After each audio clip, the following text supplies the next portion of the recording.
Mister, I lost my mommy. The trembling voice rose above the rushing crowd. A little girl stood huddled by an iron pillar, clutching a worn stuffed rabbit. The man froze, looking at his watch, then at those red, swollen eyes. The train whistle blew long and loud. The doors were closing. He knelt down and draped his jacket over her shoulders. "What's your mother's name?" She shook her head. Tears fell onto the cold station floor. Hours passed, darkness fell completely. And when that woman appeared, he had no idea his life was about to change direction. Daniel Foster was 35 years old, a single dad who worked as a maintenance technician for several office buildings downtown. He was naturally quiet, lived simply for his daughter, and never asked for more than he absolutely needed to survive. His daughter Lucy was 6 years old. She was gentle, incredibly kind, and noticed other people's emotions more than most children her age. She had an almost uncanny ability to sense when someone was hurting. The lost girl was Maya, 7 years old. She was well-behaved and polite, but easily frightened when things went wrong or felt out of control. Daniel and Lucy had just finished their long day. They were rushing through the crowded train station to catch the last train back to the suburbs where they lived in a small 2-bedroom apartment. Lucy suddenly stopped and tugged urgently on her father's sleeve. She pointed to a little girl crying alone by a metal pillar, clutching a worn stuffed rabbit. "Daddy, she's lost. Can we help her? Please." Daniel looked at his watch anxiously. The last train left in exactly 5 minutes. If they missed it, they'd have to take an expensive taxi home, money he really couldn't afford to spend. But he looked at his daughter's concerned face, then at the terrified little girl sobbing by the pillar. He made his decision quickly. "Yes, sweetheart, we'll help." Daniel approached carefully and knelt down to the child's level, making himself less threatening. "Hi there, are you okay? Where's your mom?" The girl, Mia, just shook her head frantically and cried even harder, gasping for breath. Daniel took off his warm jacket and wrapped it around her small, shivering shoulders. Lucy sat down beside Mia on the cold floor and held her hand gently. "It's okay. My daddy will help you. He's really good at helping people." Daniel guided both girls to the station's waiting room, away from the rushing crowds. He bought cookies and warm milk for Mia from a vending machine. He asked questions patiently and gently, trying not to frighten her more. "Can you remember your mom's phone number, sweetheart?" Mia shook her head, hiccuping. "What about your address or your mom's name?" Another shake. More tears. Daniel called the station police immediately. They began making announcements over the loudspeaker system. "Lost child at Station 3. Mother, please come to the information desk." An hour passed slowly, then 2 hours. The station grew quieter and emptier as the evening trains stopped running.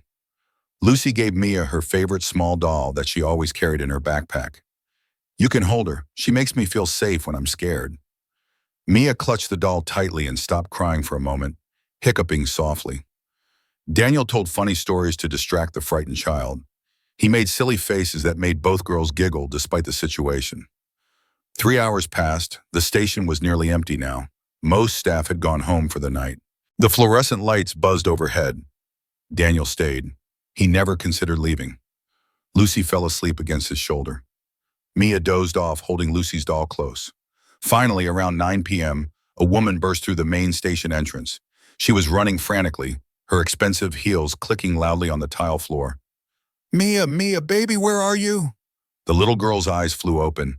"Mommy!"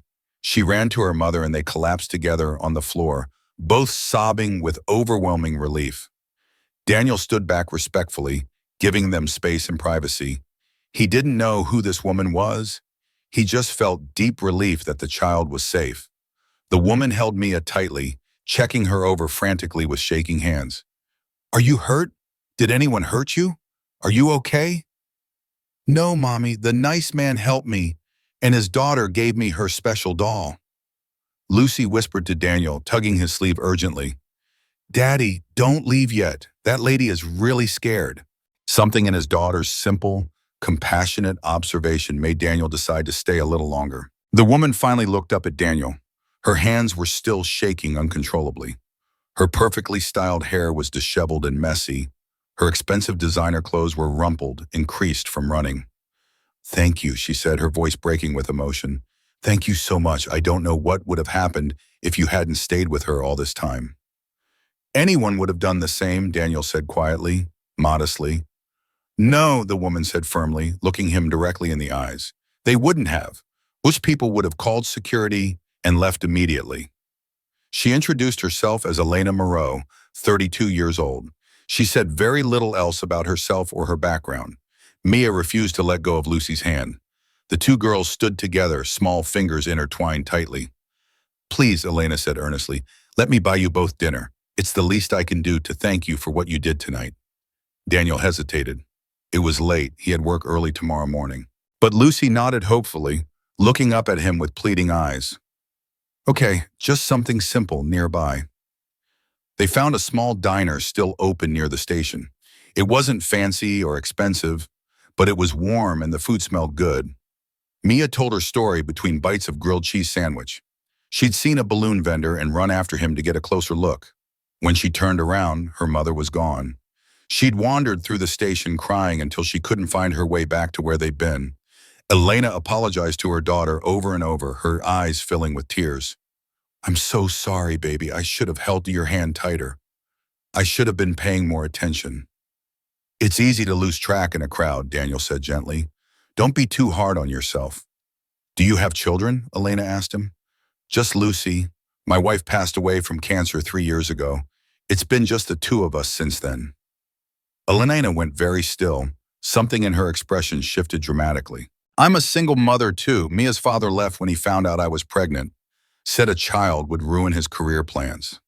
They looked at each other with sudden, deep understanding. They both knew the exhaustion, the loneliness, the constant fear of failing your child, the weight of being the only parent. The girls were drawing on napkins with crayons the waitress had brought. They giggled together like they'd known each other for years. "They've really connected quickly," Elena observed with a soft smile. "Lucy doesn't have many friends," Daniel admitted honestly. "We can't afford activities or play dates. She's usually just with me after school." Elena felt something crack in her carefully constructed walls.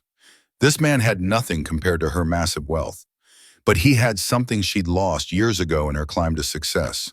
Warmth, genuine connection, peace, contentment. She'd been so busy building her empire, making deals, crushing competitors, that she'd forgotten how to just be with her daughter. "What do you do for work?" Elena asked. "Maintenance. I fix things in office buildings, electrical, plumbing, whatever needs doing that day." He didn't ask what she did. He didn't seem to care about status or money or position. They talked about their daughters, about the challenges of single parenting, about the small joys that made it worthwhile, about bedtime routines and favorite foods and school struggles. Elena found herself relaxing for the first time in months. She wasn't Elena Moreau, CEO. She was just Elena, a tired mother having coffee with another tired parent who understood. The waitress refilled their coffee. The girls kept drawing, their heads close together. "What happened to your wife, if you don't mind me asking?" Elena said softly. "Cancer, stage 4. By the time they found it, there wasn't much they could do. She fought for 8 months. Lucy was only 3. "I'm so sorry." "It's okay. We have good memories. Lucy knows her mom loved her. That's what matters." Elena felt tears in her eyes. "Mia's father told me children were a mistake, that I was ruining his life. He left before she was even born." "His loss," Daniel said simply. "She's wonderful." Those 2 words meant more than any grand gesture could have. Before they parted ways, Mia hugged Daniel tightly around his waist. "You're a good person, mister. Thank you for helping me." Elena watched that moment. Something in her chest tightened painfully. Lucy gave Elena a crumpled drawing from her backpack. It showed 2 families holding hands, drawn in messy crayon. "This is us," Lucy explained seriously. "Friends together." Elena took the drawing carefully, like it was precious. "Thank you, Lucy. This is absolutely beautiful." She put it in her wallet and kept it there, next to Mia's school photo. They exchanged phone numbers so the girls could stay in touch. Elena gave Daniel her personal number, not her office line or assistant's number. As they parted at the station entrance, Elena turned back one more time. Thank you again. Really, you saved us tonight. Anyone would have helped, Daniel repeated. But you stayed, Elena said intensely. For hours. You missed your train. You gave up your entire evening. You bought food you probably couldn't afford. That's not anyone. That's someone truly special. Daniel felt his face grow warm with embarrassment. Get home safe. He watched them get into a very expensive car with a professional driver in uniform. Lucy looked up at him curiously. Daddy, why does Mia's mom have such a fancy car? Some people have more money than us, sweetheart. That's okay. It doesn't make them better or worse. I like our life better, Lucy said simply, yawning. Daniel smiled and kissed the top of her head.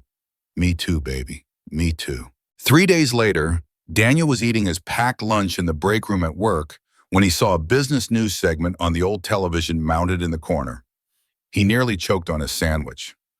Elena Moreau, CEO of Moreau Industries, one of the fastest-growing tech companies in the country. Estimated net worth, $3 billion. The same woman who'd sat with him in a cheap diner eating grilled cheese sandwiches. Daniel felt the room spin slightly. The distance between their worlds was impossibly, incomprehensibly vast. That evening, his phone rang. It was Elena. Hi, Daniel. Mia keeps asking constantly to see Lucy. Would you both like to come to the park this weekend? I saw you on the news today, Daniel said quietly. There was a long, heavy pause. I was going to tell you, Elena said finally. I just didn't want that to be the first thing you knew about me. Why? Because when people know who I am, that's all they see, the money, the power, the CEO. They stop seeing me as a person. Daniel understood that feeling in a different way. People saw him as just a maintenance worker, someone beneath notice, invisible. The park sounds nice, he said finally. Lucy would love that. Meanwhile, Elena's family had discovered the situation. Her mother, her business advisors, her security team, her legal counsel. They were absolutely horrified. You gave a complete stranger your personal phone number? Her mother demanded shrilly. You let him get close to Mia. We know nothing about him. He could be anyone. He helped us when no one else did, Elena said firmly. He stayed for hours. He was kind. They ran a comprehensive background check anyway, looked for anything they could possibly use against him. They found nothing. Daniel Foster was exactly who he appeared to be. A hard-working single father with a completely clean record and no criminal history. Her family's lawyers approached Daniel at his work the next day. They cornered him during his lunch break. They offered him money to stay away. A significant amount of money, $50,000 to delete Elena's number and never contact the family again. Daniel refused without any hesitation. I'm not interested in Ms. Moreau's money. I helped because a child needed help. If she doesn't want contact, she can tell me herself directly. The lawyers reported back to the family, genuinely surprised by his response. Elena was furious when she found out what they'd done. She confronted her family in a heated meeting. You had absolutely no right to do that. We're protecting you, her mother insisted coldly. Protecting Mia. This man could be after your money. They always are. He's not. He's never asked for anything. He's never even implied he wanted anything. He returned money I tried to give him. He's just a genuinely good person who helped my daughter. Elena realized something profound in that moment. She was exhausted, deeply, bone-wearily exhausted from the cold, calculating world of wealth, from people who only saw her as a means to profit, from relationships built on transactions rather than trust, from never knowing if people liked her or her bank account.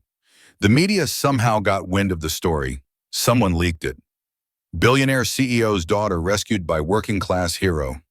They made it sound like a fairy tale, like a romance novel. They speculated wildly about a relationship. They dug into Daniel's life, his finances, his past. Daniel was mortified. Reporters called his phone constantly, showed up at his apartment building. Tried to interview Lucy's teacher. He decided to pull back completely. to protect Lucy from this media circus. He texted Elena, "Maybe it's better if we don't stay in touch. This media attention isn't good for our daughters." Mia cried when her mother told her, "But I want to see Lucy. She's my best friend." Elena had to choose. Keep her perfect public image, keep her family happy and satisfied, keep her comfortable, emotional distance, or fight for something real. She called a press conference. Her advisors begged her desperately not to. She did it anyway. "I want to address the recent media speculation," she said calmly to the cameras. "Daniel Foster is a good man who helped my daughter when she was lost and afraid. He stayed for hours making sure she was safe. He asked for absolutely nothing in return.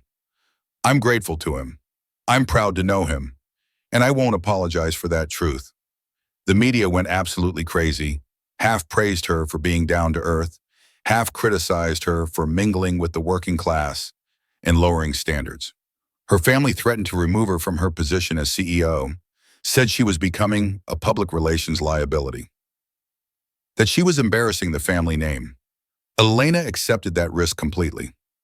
She would done living according to other people's rules and expectations. Daniel saw the press conference on the news at work. He saw Elena standing alone at that podium, defending him, risking everything she'd built. He realized she wasn't just a CEO. She was a mother doing her best, just like him, just trying to protect her child and do the right thing. Elena started deliberately changing her life. She left work earlier than she had in years. She picked Mia up from school herself instead of sending the nanny or driver. She asked Daniel to teach her simple things she'd never learned: how to cook basic meals from scratch, how to pack a proper school lunch, how to find joy in ordinary everyday moments. The two families started meeting regularly and naturally, park visits on sunny afternoons, simple dinners at Daniel's apartment, movie nights with the girls sprawled on the floor with popcorn. Lucy and Mia became absolutely inseparable. They called each other sisters without anyone suggesting it. Elena learned to listen actively instead of control and manage, to trust her instincts instead of micromanaging every detail. Daniel learned that he was worthy of good things, that his simple life had genuine value, that he didn't need to apologize for who he was. They replanted the small neglected garden behind Daniel's apartment building together one Saturday. Both girls helped enthusiastically, getting dirt all over their clothes and faces. Elena laughed more, real, genuine laughter that came from deep in her chest and made her eyes crinkle. One evening, Lucy asked casually while setting the table, "Is Miss Elena staying for dinner tonight?" Elena looked at Daniel uncertainly. He smiled warmly. "If she wants to." "I'd absolutely love to," Elena said. They made pasta together in the tiny kitchen. Mia spilled red sauce down her expensive designer dress. Elena didn't even flinch or get upset. "It's just a dress," she said calmly, wiping it up with a damp cloth. "This memory is infinitely more important than any piece of clothing." Lucy helped Maya wash the stain out in the bathroom sink. The girls giggled together over the running water. Daniel and Elena stood in the small kitchen, washing dishes side by side in comfortable silence. "I never learned how to do this," Elena admitted quietly. "We always had household staff for everything." "It's peaceful," Daniel said. "Gives you time to think and process." "I used to fill every single minute with productivity," Elena confessed. "Conference calls, emails, meetings. I couldn't stand silence, couldn't stand stillness. And now I'm learning that stillness is where real life actually happens." They dried the dishes in comfortable silence, passing plates back and forth. Daniel saw a future taking shape, not in boardrooms or penthouses, but in small kitchens and backyard gardens, in children's laughter and simplicity and peace. Elena saw it too. She was terrified and excited in equal measure. Neither of them rushed anything. They were patient. They let things grow naturally, like the plants in their garden. One Saturday, Daniel taught Elena how to change a flat tire on his old car. She got grease all over her designer jeans and laughed the whole time. "I run a multi-billion-dollar technology company, but I couldn't change a tire to save my life before today." "Everyone has different knowledge," Daniel said wisely. "Doesn't make one type more valuable than the other." Elena started dressing more simply and practically. spending less on designer appearances and more on real experiences with Mia. She took Mia to the public park herself, pushed her on swings, got ice cream drips on her shirt, and didn't care. She felt more genuinely alive than she had in years. Her family watched with obvious disapproval, but she didn't care anymore what they thought. The girls planted a small apple tree together in Daniel's garden. They watered it together every evening, taking turns with the watering can. "This will grow big and strong," Lucy told Mia seriously, "just like our friendship." Elena took a photo of that moment and kept it as her phone's wallpaper. The four of them fell into comfortable routines. Friday movie nights, Sunday morning pancakes, Wednesday park visits after school. They became a family in all the ways that mattered. One morning, Elena received a formal, embossed invitation delivered by courier. Her family wanted her to move back to the main family estate, to remember where she came from and maintain proper standards. She stood in Daniel's small, humble apartment, looking at the crayon drawings taped haphazardly to his refrigerator door.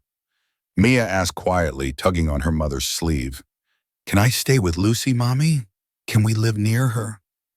Elena understood she'd already made her choice deep in her heart. She'd made it weeks ago, maybe even that first night in the diner. She turned to Daniel, her voice steady. "If you and Lucy would let us, I'd like to stay. Not in your apartment," she added quickly, not wanting to presume, "but in this life, this simple, beautiful life you've shown us." Daniel smiled. His eyes were warm and kind. "Welcome home, Elena." The two girls hugged and cheered, jumping up and down. Sunlight streamed through the kitchen window. It illuminated everything in soft golden light. Family isn't where you're born, Elena thought. It's where you choose to be, and who you choose to be with every single day. She bought a modest house nearby within the month, not a mansion, not a showpiece, just a real home with a backyard and a porch. She restructured her company dramatically so she could work less and delegate more. Actually live her life instead of just surviving it. Daniel continued his maintenance work proudly. Elena learned to value it for what it was: honest, necessary, meaningful labor. Mia thrived with Lucy as her constant companion. Lucy blossomed with a friend who truly understood her. The girls started school together that fall. They walked hand in hand every single morning. Elena made Lucy's lunch sometimes when Daniel was running late. Daniel taught Mia how to fix her bike chain when it came loose. They became a family, not by law or blood or traditional definition, but by deliberate choice. One peaceful evening, all four of them sat in Elena's new backyard, watching fireflies appear in the gathering dusk. "I used to think success meant money and power," Elena said softly, almost to herself. "What do you think it means now?" Daniel asked gently. Elena looked at the girls chasing fireflies with mason jars, their laughter ringing through the air. At the simple garden they'd planted together. At the man beside her who'd shown her what really mattered in life. "This," she said simply, "this is success." They sat in peaceful, comfortable silence as darkness fell gradually and stars appeared overhead. Family is built in moments, in choices, in showing up, in staying. Not because you have to, but because you want to. 6 months later, Elena and Daniel were officially together. Not rushing into anything, just letting it happen naturally.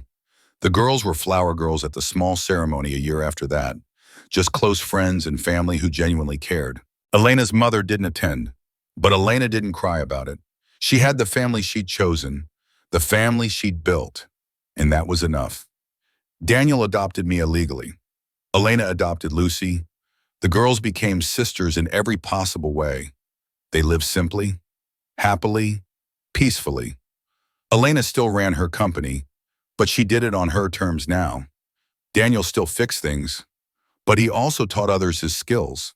The girls grew up knowing they were loved, knowing they were chosen, knowing family was about love, not blood. Years later, when people asked Elena about her success story, she never talked about her billions or her company. She talked about a train station, a lost little girl, a kind man who stayed, and how that moment of simple human kindness changed everything. She started a foundation in Daniel's name, helping single parents, providing resources, creating support systems, because she knew now that wealth meant nothing without compassion. That power meant nothing without purpose. That success meant nothing without love. Daniel never stopped being amazed by his life, by the woman who chose him, by the family they built. Lucy and Mia grew up to be kind, compassionate young women. They knew what it meant to choose family, to help strangers, to see people's worth beyond their circumstances. And it all started because one man chose to miss his train that cold evening, to help a scared little girl find her way home safely, to stay when others would have left without a second thought or a backward glance. Simple kindness. That's all it took to change two families forever. Simple, unexpected human kindness. The kind that changes absolutely everything in ways we can never predict. If you believe heartfelt stories about kindness in family like this deserve to be shared, leave a comment and subscribe to Strong Dad Stories. We're dedicated to telling powerful stories that shouldn't be forgotten. Stories about real people making real differences. Stories that remind us what truly matters. Not wealth, not status, but love, kindness, and human connection. These are the stories that inspire us to be better, to help strangers, to see humanity in everyone. Join our community of people who believe in compassion and the strength of fathers who show up every day for their children.